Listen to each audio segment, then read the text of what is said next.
¿Cómo están? Muy buenas noches. Vamos a comenzar con la clase el día de hoy. Vamos a continuar, ¿no? Con la materia de contabilidad gubernamental, nos tocó hoy día. Justamente antes de comenzar con la clase, el día de mañana tenemos clases de 11 de la mañana, ¿no? Esperemos que me pueda conectar, o si no, estaré grabando la clase y le estaré subiendo. Me imagino que tiene la disposición esa del doctor que mandó el día de hoy sobre las clases del día sábado. Muy bien, vamos entonces con la clase. Vamos a revisar, ¿sí? Estamos revisando los ciclos del presupuesto, ¿no? Ya habíamos revisado que tenemos el primer paso, que es la programación, donde nosotros establecemos de forma cualitativa cuáles son los objetivos y metas que se espera cumplir, ¿no? En cuanto a al alcance de los mismos. Teníamos el segundo paso, o la segunda etapa de este ciclo, que es la formulación, en donde ya se establece una proforma, llama la normativa, ¿no? Llama una proforma a un borrador que se va a hacer ya de forma cuantitativa del presupuesto que se va a ejecutar en el periodo que se esté estableciendo, ¿no? Y tenemos como tercer punto, tercera etapa, la aprobación, que nos habíamos quedado justamente en esta temática. Bueno, de acuerdo a la normativa que nosotros nos estamos basando para realizar este análisis del ciclo presupuestario, tenemos el Código Orgánico de la Planificación de las Finanzas Públicas. Nos establece justamente en el artículo 106 y nos indica, una vez que cada entidad ha procedido a elaborar la proforma presupuestaria, justo lo que le estaba indicando, el Ministerio de Finanzas procede a la revisión con los funcionarios, luego se revisa la proforma con el señor presidente de la República y su gabinete, el cual puede realizar alguna corrección. Luego de esto se imprime y se procede a elaborar la proforma general del Estado para enviarla a la Asamblea Nacional para su discusión y posterior aprobación. Claro está que esto se realizará en la forma y términos establecidos en la Constitución de la República, ¿sí? Miren, justamente la aprobación debe ser por el ente encargado de la aprobación del mismo, que en este caso es el ente rector de las finanzas, ¿no? El Ministerio de Finanzas, que con su grupo de funcionarios son los encargados de analizar que todo las certificaciones presupuestarias, todas las partidas presupuestarias que se encuentran incluidos en el presupuesto general, vayan conforme a a un plan de gobierno que se tenga, ¿no? A los ejes que se estén, que se hayan establecido como dice por aquí, que se haya establecido el presidente de la República en la administración que tendrá, ¿sí? Miren, entonces, ¿qué más nos indica por acá abajito? Cuando exista periodo en que se ha producido la reelección presidencial, el presidente reelecto, una vez proclamado los resultados, tendrá 30 días para enviar la proforma para su aprobación. Tenemos por acá lo que establece la normativa, lo que nos dice que las entidades y organismos que no forman parte del presupuesto general del Estado deberán aprobar su presupuesto el último día del año, ¿sí? Como nosotros vemos, ¿no? Los presupuestos se realizan con anterioridad para que sean ejecutados el próximo año, ¿sí? Tengan la aprobación y puedan ser ejecutados. Miren, justamente la siguiente etapa del ciclo presupuestario será la ejecución, en donde nos establece el Código Orgánico de la Planificación de las Finanzas Públicas en su artículo 113, que comprende el conjunto de acciones destinadas a la utilización óptima del talento humano y los recursos materiales y financieros asignados, ¿sí? Porque, como yo les había explicado en clases anteriores, los presupuestos deben tener partidas presupuestarias, ¿no? Es decir, que van a tener montos para que estos montos sean ejecutados conforme a los fines que se hayan propuesto, ¿sí? A los objetivos que se hayan propuesto. Muy bien, vamos a leer un poquito más que nos dice por acá, que en esta etapa del ciclo presupuestario vamos a poder vamos a poder determinar que las instituciones comienzan a gastar los recursos asignados, ¿sí? para lo cual se tendrá que observar disposiciones, normas establecidas por los entes de control para la eficaz y eficiente utilización de los recursos como el talento humano, materiales y financieros, para la consecución y obtención de bienes, servicios y obras que las entidades planificaron y programaron para ese periodo económico. Muy bien, todos los gastos, todos los egresos que se va a tener, toda la utilización del presupuesto que se ha proyectado debe tener un respaldo, ¿no? Una planificación, una programación, los planes que se realizan y los planes que deben ser evaluados también por el ente rector, el ente de control, y deben ser aprobados, ¿no? Justamente la ejecución se da con planificación que se ha efectuado. Muy bien, aquí vamos a leer un poquito de la certificación presupuestaria, nos dice, ¿no? Que no forma parte de un ciclo de la, un ciclo presupuestario, pero se encuentra dentro de una de estas etapas, ¿no? Miren, dentro de la ejecución se encuentra la certificación presupuestaria. Vamos a ver qué nos dice entonces. Que el Código Orgánico de la Planificación de las Finanzas Públicas, en el artículo 115, establece: ninguna entidad u organismo público podrán contraer compromisos, celebrar contratos, ni autorizar o contraer obligaciones sin la emisión de la respectiva certificación presupuestaria. Muy bien, todas las partidas, todos los egresos que se va a hacer, todas las adquisiciones, sean de bienes, servicios o gastos en general, deben tener una certificación presupuestaria, es decir, que debe haber pasado por una revisión y una aprobación cada una de estas partidas para poder tener la certificación, es decir, la orden de que pueda ejecutarse ese presupuesto de acuerdo al monto, perdón, de acuerdo al bien, servicio, gasto que se le asignó dicha partida, dicha certificación. Miren qué nos dice más por acá abajito. Es decir, que para poder disponer de los recursos, las entidades públicas deberán antes verificar que exista la disponibilidad presupuestaria de dinero para poder adquirir bienes o servicios. Si este procedimiento, las autoridades que aprueban adquisiciones de bienes, contraten personal, son causales de destitución del cargo o además todos esos bienes adquiridos tendrá que devolver los recursos que ocasionaron el gasto. ¿Sí ven? Todos los gastos, como dice por aquí, deben estar respaldados, ¿no? Por planificación, por necesidades que hayan nacido. No es que el presupuesto se va a ejecutar conforme quieran los administradores o los funcionarios que están a cargo del mismo, sino que se debe dar de acuerdo a las partidas que fueron aprobadas, ¿sí? En su momento. Vamos a ver más abajito que nos establece. Nos dice establecimiento de compromisos. Para el establecimiento de compromisos del artículo orgánico de la planificación de las finanzas públicas, en el artículo 16, ¿qué nos establece?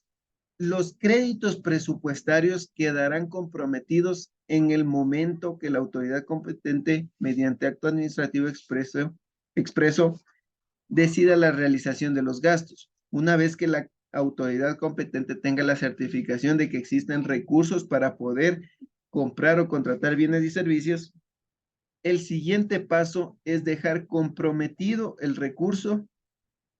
Todo este proceso debe haber el documento con la firma expresa del funcionario responsable de realizar el acto administrativo, que en ningún caso se podrá destinar para comprar otro bien que no sea el que originalmente se estableció el compromiso, ¿sí?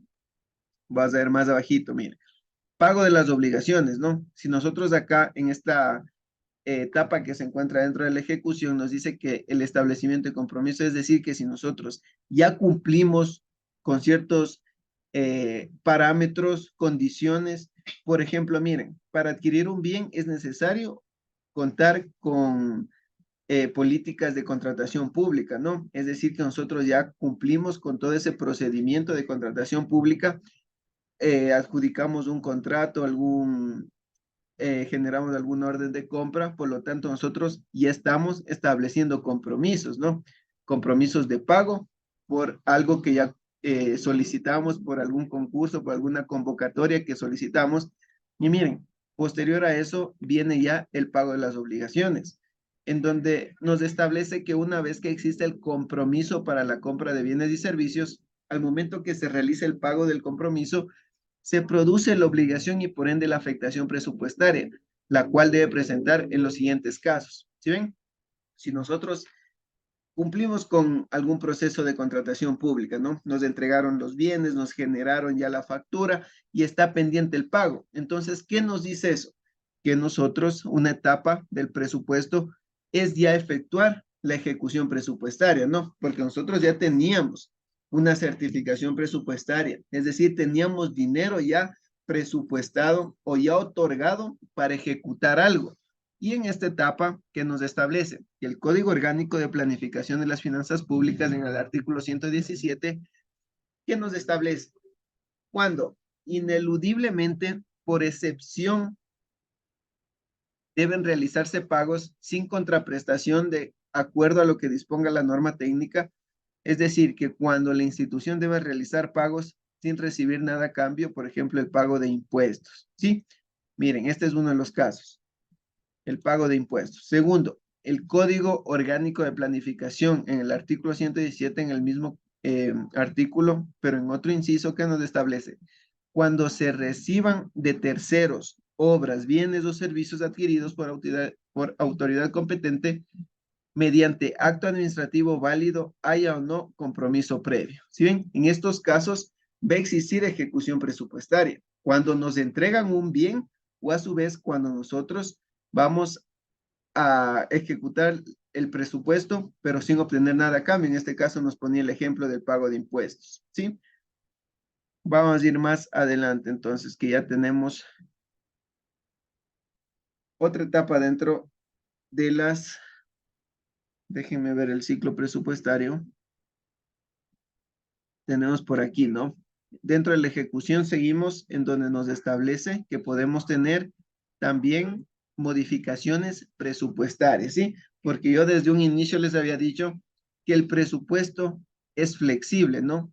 Porque nosotros prácticamente con el presupuesto es lo que estamos haciendo es proyectando cuantitativamente tanto los ingresos o egresos que se vayan a ejecutar en un futuro, pero no conocemos los factores que en ese momento van a existir. Pueden existir factores externos que nos obliguen a modificar este presupuesto.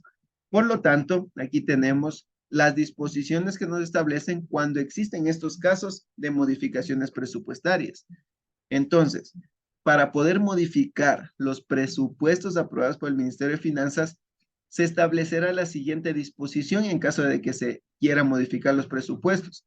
De acuerdo al Código Orgánico de la Planificación de las Finanzas Públicas, en el artículo 118, establece que el ente rector de las finanzas públicas, es decir, el ministerio, podrá aumentar o rebajar los ingresos y gastos que modifiquen los niveles fijados en el presupuesto general del Estado, ¿sí? Porque nos establece que en la etapa de ejecución el presupuesto de las entidades públicas es flexible, lo que yo les había indicado, ¿no? Los presupuestos son flexibles, como nos dice por acá en la normativa, como pueden aumentar su valor, su presupuesto, o como pueden rebajar. ¿Por qué? Posiblemente no se están obteniendo los ingresos que se tenía proyectado o a su vez los gastos tienen un rubro superior, por lo tanto, los presupuestos pueden ser flexibles, ¿sí? Es decir, que pueden ser modificados. Y por lo tanto, por lo que está sujeto a ser modificado, en vista de que se producen variaciones a nivel de ingresos y gastos que inicialmente fueron aprobados. Las reformas del presupuesto original de la entidad puede ser porque la entidad recaudó más ingresos, ¿sí? En el caso de que se aumente el presupuesto, o a su vez se requiera de la adquisición de bienes y servicios necesarios para el cumplimiento de las metas y objetivos programados por la entidad. Todo incremento que se pretenda realizar debe tener el respectivo financiamiento para su posterior aprobación. Y de parte del Ministerio de Finanzas, previa coordinación con las unidades de administración financiera. ¿Sí? Tenemos otra etapa del ciclo presupuestario, que en este caso viene a ser el seguimiento y evaluación. ¿Sí?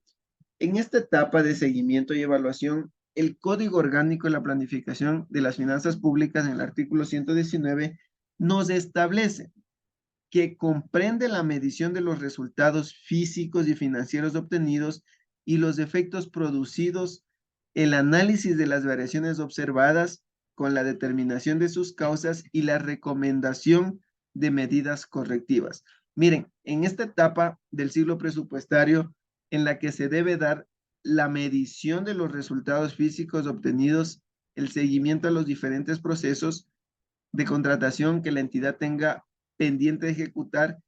Así también se debe de realizar la evaluación financiera de tener datos exactos como, datos exactos de cómo el presupuesto se está ejecutando para en base a esto poder tomar medidas correctivas, ¿sí? Es decir, que una vez que ya se ejecutó el presupuesto, ya las partidas presupuestarias fueron usadas, ¿no? Conforme a la planificación que se tuvo. El paso posterior, perdón, el siguiente paso, ¿qué nos establece? Que las entidades de control, ¿sí? Es decir, puede ser Contraloría General del Estado o a su vez, en el caso de que tengan un control interno, ellos pueden realizar la revisión del presupuesto, si fue o no ejecutado conforme a lo que se tenía planificado. Miren, por eso nos establece por acá la norma técnica de control interno, que es uno de los componentes del sistema de administración financiera, el control interno, que nos establece que la Contraloría puede realizar varios tipos de control, ¿no? Entre ellos tenemos el control previo, es aquel que debe ser ejecutado por el dignatario, funcionario, empleado y servidor público, en la cual consiste que debe efectuar un control antes de que se vaya a ejecutar la compra de bienes o servicios en la entidad.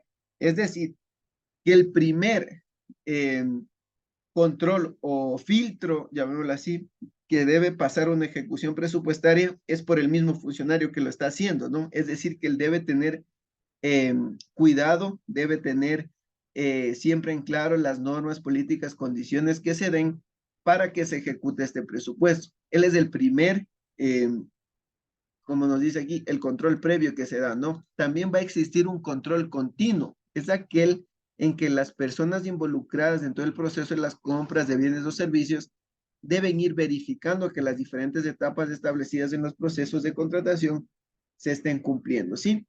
Es decir, que como cuando se está ejecutando un presupuesto, no es solamente responsabilidad de un departamento, sino que va de todo, prácticamente de todo, el departamento financiero, contable, lo que es tesorería, lo que es control de bienes, todos los componentes que integran prácticamente el sistema de administración financiera, administrativa y financiera.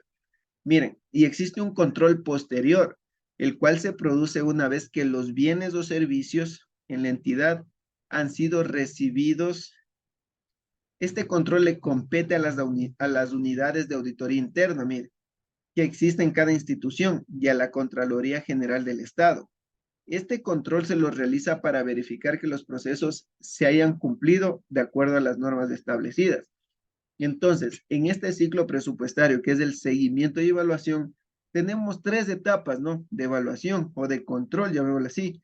Un control previo, en resumen, que lo hace el funcionario que está ejecutando la partida, que está a cargo tal vez de la administración de esa partida.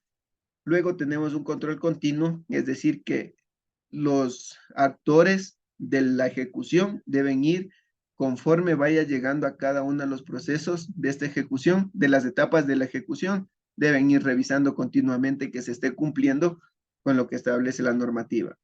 Y el tercer paso o tercera etapa de control es el control posterior, ¿no? Es que una vez ya ejecutado todo el presupuesto, va a venir entidades de control, en este caso la Contraloría General del Estado, o a su vez va a existir las auditorías internas, ¿sí? Un departamento de auditoría interna, nos dice por aquí, que puede realizar el control posterior, es decir, una vez ya ejecutado, ellos pueden ingresar a revisar las ejecuciones que se hayan dado. Y como último ciclo de la ejecución del presupuesto, tenemos la clausura y liquidación, ¿sí? Miren, ¿qué nos establece? En esta etapa de la clausura, liquidación presupuestaria, el Código Orgánico de la Planificación de las Finanzas Públicas, en el artículo 121, ¿qué nos establece?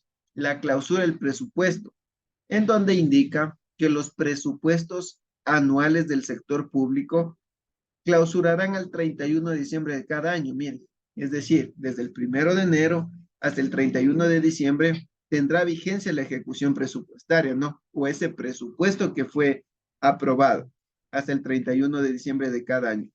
En esta etapa, el presupuesto en su ejecución se cierra automáticamente el 31 de diciembre. Pasada esa fecha, la institución no puede realizar compromisos ni tampoco podrá contraer obligaciones que afecten al presupuesto que entrará en vigencia el 1 de enero del siguiente año. Claro, ¿no? Se cierra el 31 de diciembre porque para el 1 de enero del siguiente año ya va a venir otro presupuesto que ya fue valorado, ya fue aprobado, que va a tener objetivos, fines y metas diferentes al que ya se está terminando, ¿no? De ejecutar. Por eso es que el 31 de diciembre se cerrará automáticamente el presupuesto, nos indica, ¿sí? Si de repente existieron compromisos pactados y contratados con anterioridad y los mismos se quedaron pendientes del 31 de diciembre, que se puede dar este caso, estos podrán ser cancelados sin ningún problema, previa inclusión en el presupuesto del siguiente año, ¿sí? Es decir, que si nosotros teníamos por ahí un proceso de adquisición de bienes y los realizamos tal vez en los últimos días de diciembre, ¿sí? Es decir, que nosotros ese compromiso de pago que tenemos, que le debemos prácticamente a ese proveedor, debe ser considerado ese valor en el presupuesto que va a ser evaluado y aprobado para que exista el siguiente año una partida presupuestaria que pueda cubrir con esa obligación que se encuentra vigente, ¿sí? Miren más acá abajo, ¿qué nos establece? El Código Orgánico de la Planificación de las Finanzas Públicas, en el artículo 122, habla acerca de la liquidación del presupuesto, donde nos dice, una vez que se produce la clausura del presupuesto, es decir, el 31 de enero, el 31 de diciembre, pasamos a la etapa de la liquidación, que las entidades del sector público la pueden realizar desde el primer día del año, es decir, desde el 1 de enero, hasta el 31 de marzo del siguiente año, de acuerdo a la normativa establecida por los órganos competentes. ¿Sí? Miren, estas han sido prácticamente las etapas del ciclo presupuestario, ¿no? Desde la aprobación que se tenía hasta la liquidación del presupuesto, ¿sí? Todas esas etapas cumplirá el presupuesto general del Estado, el presupuesto de cada institución, todas esas etapas, ¿no? Y ahora sí, vamos a hablar de otro temita que nos dice la clasificación. Bueno, dentro de los presupuestos, como yo les había dicho la semana anterior, vamos a tener ingresos, ¿sí? Vamos a tener ingresos dentro de un presupuesto y a su vez vamos a tener egresos, ¿no? Pero los ingresos y los egresos van a tener clasificaciones y eso es necesario que nosotros conozcamos porque forma parte del presupuesto. Miren qué nos dice por acá, que en el artículo 78 del Código Orgánico de la Planificación de las Finanzas Públicas hace referencia a que los ingresos fiscales se clasifican en ingresos permanentes y no permanentes, ¿sí? Es necesario que nosotros conozcamos cuáles son los ingresos permanentes y cuáles serán los no permanentes. Miren, en el Código Orgánico de la Planificación de Finanzas Públicas, en el artículo 78, establece, un segundo.